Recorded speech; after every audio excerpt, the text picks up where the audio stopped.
attention to the lesson. Pay attention to the lesson. Strained by this repetition, I scribbled shamelessly in detention.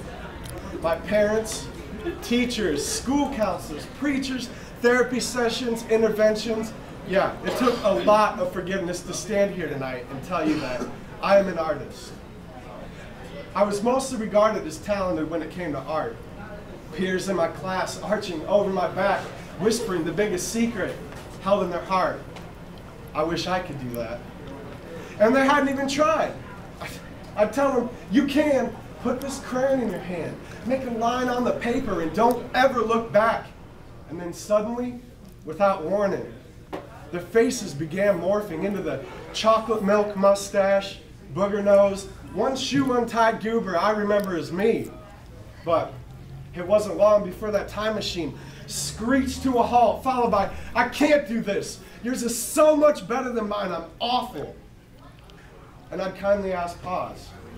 I'd tell them, look at the paper. And I'd watch as they'd shriek in horror and sorrow because the line they made wasn't the Da Vinci of tomorrow. They were quick to crumble it, tear it into a million pieces, and toss it aside, reminded to get on with life, get on with life, get on with life, and never stop to ask why. Never put a pause in their motion to see the window that opened, where they were free for the moment to roam openly in the ocean, containing the bottled messages from the child they left behind, the dream they left behind, and the thing they really whispered behind me in class. I am an artist.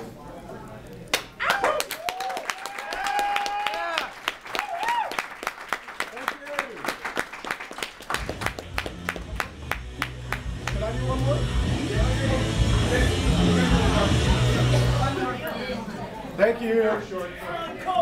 All right, I'll do one more. Can you use the microphone? People in the back like to hear. I'll yell louder. Can you yell louder? Sound off like you got a pair, man! Right. It's coming from the tape now. Hoorah! Hoorah! Stammering for a purpose on a plane caught in turbulence. I was a child once, raised by a system raising servants. Stressed, confused, why I can't do what others do. When asked about my path, it was never clear, except not to fill in others' shoes. And since being a poet was never high on society's totem, time seemed hopeless when I was reminded I was chosen, iris frozen, fixed, a daydream in this glitch, systematically mixed in an academic pageantry. Shit, I never fit in. Like, thrift shopping for clothes I wore to schools filled with rich kids who were taught about dream jobs but never taught what their heart said, much less how to listen. And since being a poet, art class was a formality, but was my standing ovation haunted by guidance counselors who would laugh when I'd play with ideas of becoming an artist, a painter, a poet married to pen and paper.